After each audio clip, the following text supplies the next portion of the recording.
Good morning. We'll be talking about Abraham Maslow and Maslow's hierarchy of needs. So the first experience I ever had with the hierarchy of needs was learning about it when my first career in the United States military and understanding that there are needs that certain individuals and groups need to have in order to be able to get through daily life. So the first time that I was deployed to Kunduz province in Afghanistan several years ago, we were doing a lot of projects and a lot of outreach in trying to bring education into specific areas, and more importantly, to children who were yearning for education and didn't have that opportunity. So with the help of USAID, a international organization that allowed us to purchase school materials such as backpacks, writing materials, folders, paper, we were able to bring that to the village and try to set up a classroom and build an area that children could come to and participate in learning activities. But the first thing we noticed was that children, although happy receiving these materials, they weren't focused. They didn't want to interact. They didn't want to do anything more than sit there and look at you. And being from some other country and not understanding the culture and seeing children, a universal understanding came to light, though, that these children were looking for something else. So the first time we had a conversation that what is it that we need to do in order to be able to help these children who want to participate in some sort of learning, who want to experience a schoolhouse environment, what can we do? And someone said, maybe they're just hungry. Maybe they just need something. And that's when the first idea of maybe we should just focus on Maslow's hierarchy of needs. What is it that we need to do in order to fulfill the basic needs of these children in order for them to be able to focus and take place in a learning environment that allow them to grow their minds and grow their ability to think. So following that, we decided to go ahead and bring in some water, some MREs, which are meals ready to eat. They were Islamic friendly, that allowed children to eat and to fill their bellies for the first time in probably weeks. So following that idea, we decided to go back to the village and continue the tradition of bringing in food and water before we decided to do any kind of sitting down and instruction or learning. And after that, we saw how effective fulfilling some very basic needs, very, very basic needs of just food and water and safety and a place to learn was impactful immediately in being able to give those children the opportunity to learn. So how does that relate to everything in the current American education society? And what we're seeing is that although the dynamic is very different and Maslow's hierarchical needs still exist, they're a little nuanced compared to the historical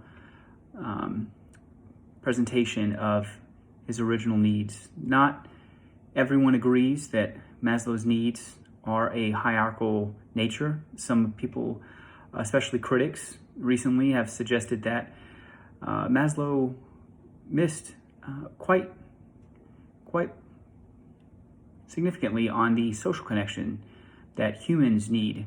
We talk about safety and love, and we talk about a sense of belonging and Maslow's hierarchy of needs and a sense of accomplishment and acceptance, but we don't talk about the social connection enough.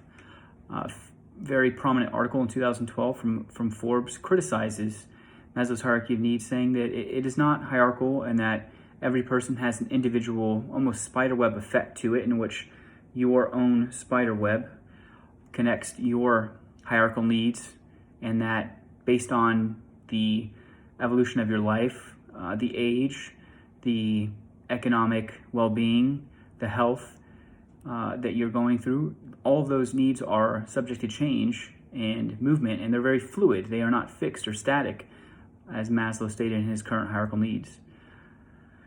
Personally, I do think that there are very simple needs that humans need to have in order to be able to effectively participate in anything, whether it's education, whether it's work, whether it's just having a conversation. If your mind is in another place, if you're thinking about something else, whether it's hungry, whether it's fear, whether you're tired, whether you're just in need of just a safety, you can't focus on what you're doing. There's a reason why Snickers has an effective marketing campaign. If you're hungry, why wait? Grab a Snickers. Because when you're hungry, you change.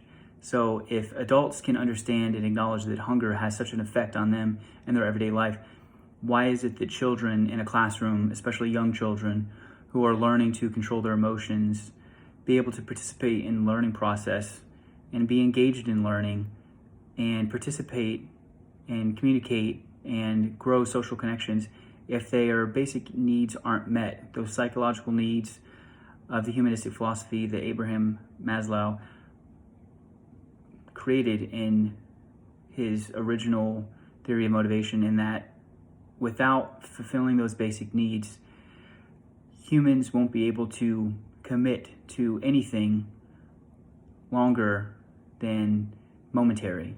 So as educators and as teachers, it's important to be able to focus on that and how every student is unique and not a lazy student or not a student who needs some sort of intrinsic motivation. Sometimes it may just be that the student is without food or without water, is without any kind of affection or comfort from their home life.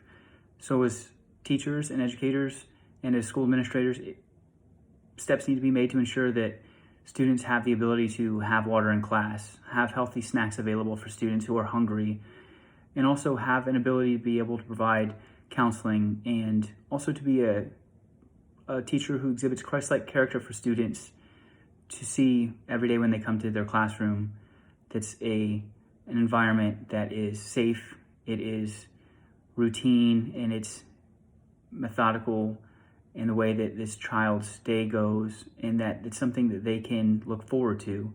And without being able to provide that for a student, students aren't going to be able to continue to grow academically and continue to grow on pace with their peers who have all of their hierarchical needs met.